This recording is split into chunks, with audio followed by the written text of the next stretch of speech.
और हनुमान जी के प्रकट होने के कितने कारण हैं? चार कारण से हनुमान जी प्रकट हुए। तो पहला कारण सुनिए, हनुमान जी का प्रकट होने का पहला कारण क्या है? रावण द्वारा एक रुद्र का अपमान करना। रावण ने अपने 10 सिरों को काटकर भगवान शंकर के 11 रुद्रों में 10 रुद्रों को प्रसन्न कर दिया, लेकिन एक रुद्र को कुछ भी नहीं दिया। वो रुद्र नाराज हो गया। वही रुद्र हनुमान जी बनकर के अवतरित हुए हैं। क्यों? क्योंकि रावण ने सबका सम्मान किया, 11वें कष्ट किया, तो उसने बदला लेने का विचार किया। जब राम जी का अवतार हुआ तो शंकर जी को जाना था, 11वें रुद्र के तेज से वही 11वां रुद्र अंजनी नंदन हनुमान बन करके प्रकट हुए हैं। तो एक पहला कारण ये है हनुमान जी के जन्म का। अब दूसरा कारण सुनिए। दूसरा कारण है भगवान विष्णु को नारद जी का श्राप दिए। नारद जी विश्व मोहिनी के चक्कर में, अच्छा स्त्री के चक्कर में ही श्राप, काम को जीत लिया। भगवान शंकर को बताया, नारद जी ने हमने काम को जीत लिया। शंकर जी बोले हमें बताया तो बताया, दूसरे को नहीं बताना। नारद जी को लगा ये हमसे जलते हैं। कई बार किसी को बढ़िया शिक्षा दो तो उसे यही लगता है कि हमसे जल रहे हैं। भगवान शंकर ने रोका, नहीं माने। विष्णु जी को बताया, तुम्हें बताया हमने काम को जीत लिया। तो भगवान विष्णु तो राम कथा सुनने बैठे थे, नारद जी ने काम कथा सुना। भगवान विष्णु ने कहा जय हो, पर भगवान अभिमान किसी का भी नहीं रखते। कोई कितना भी बड़ा सिद्धि वाला हो, प्रसिद्धि वाला हो, भगवान अभिमान ठिकाने लगाते रहते हैं। नारद जी को अभिमान आ गया। भगवान विष्णु ने विश्व मोहिनी की रचना की, शादी हुई।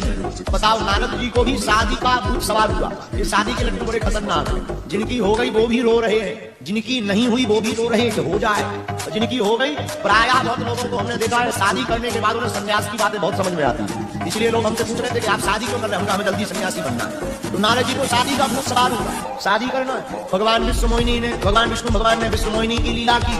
सुंदर राजकुमार के साथ भगवान श्री हरि के साथ ही विश्व मोहिनी रूपी जो माया रूपी बनी थी शादी हो गई। नारद जी को बड़ा दुख हुआ, हमको वानराकृति दे दी, बंदर मुख दे दिया। तो नारद जी ने भगवान विष्णु को श्राप दिया, जैसे आपने हमारी हंसी करवाई वानराकृति देकर, वानर का मुख देकर, जाओ हम तुम्हें श्राप देते हैं। रामचरितमानस की कथा है, जाओ हम तुम्हें श्राप देते हैं, तुम्हारी मदद भी तुम्हारी पत्नी के हरण के बाद वानर ही करेंगे। तो दूसरा कारण है, भगवान शंकर ने विचार किया कि नारद जी का श्राप है, सब लोग कुछ ना कुछ बनेंगे और सहायता तो वानर ही करेंगे। और राम जी, रघुनाथ जी जब नर बन करके नारायण भगवान राम बन करके जाएंगे, तब भगवान शंकर ने विचार किया हम भी वानर बन करके जाएंगे। तो दूसरा कारण बंदर वानर बनने का ये भी है। बोलो सीताराम। तीसरा कारण सुनो। तीसरा कारण है वानर राज केसरी को ऋषियों का आशीर्वाद। वानर राज केसरी जी महात्माओं के पास गए, महाराज हमारे कोई संतान नहीं हो रही है, उपाय बतलाओ।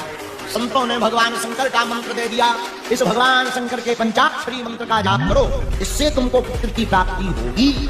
और जैसे ही शिव आराधना केसरी वानर राज श्री केसरी जी ने की, भगवान शंकर प्रकट भये और वरदान देते हुए कहा जाओ तुम्हारे घर पर हमारा अंश ही प्रकट होगा।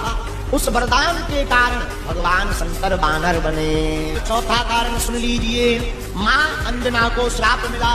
पूर्व जन्म काल में माता अंजनी एक अप्सरा कुंजस्थला, लेकिन दो जगह अलग अलग वर्णन प्राप्त होते हैं इस कथा।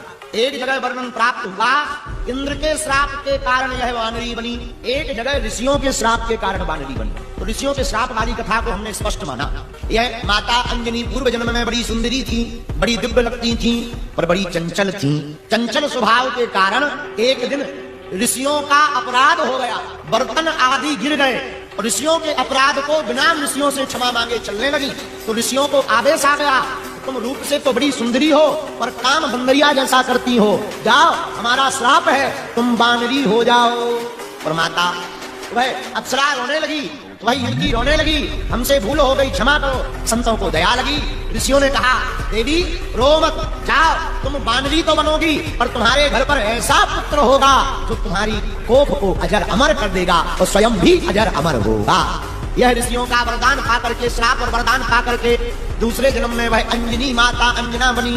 जन्म हुआ वानर राज से, केसरी से विवाह हुआ और इनके ही घर पर हमारी सरकार प्रकट भई। प्रकट कैसे भये? श्रृंगी ऋषि ने यज्ञ किया, वशिष्ठ जी ने बुलाया। कहाँ? अयोध्या में।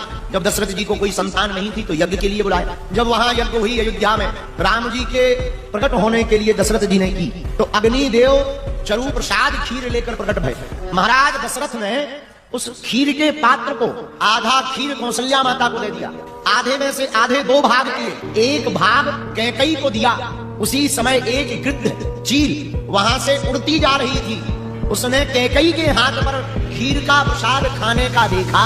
पत्तल में उस गिद्ध ने, उस चील ने एक झपट्टा मारकर कैकई के हाथ से वह खीर के पात्र को छुड़ा लिया और उड़कर चली गई।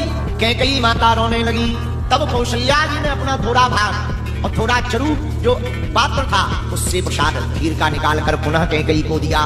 वह गिद्ध चील वो खीर का पात्र लेकर खाने के लिए अयोध्या से दौड़ी दौड़ी त्रिकूट पर्वत, वेंकटाचल पर्वत तक पहुंच गई, जहां अंजनी माता तपस्या कर रही थी पुत्र प्राप्ति के लिए, सूर्य भगवान को अर्घ दे रही थी। तब तक पवन का झोंका लगा, उस चील के हाथों से वह पात्र छूट गया, माता अंजनी के हाथों में आ गया। उस खीर के प्रसाद को भगवान का प्रसाद मानकर माता अंजना ने पा लिया। तो इधर कौशल्या उस खीर से राम जी को प्रकट करती, कैकई भरत जी को प्रकट करती और शत्रुघ्न जी को और लक्ष्मण जी को सुमित्रा मैया प्रकट करती। उधर उसी खीर के प्रसाद से अंजनी माता हनुमान जी को प्रकट करती है।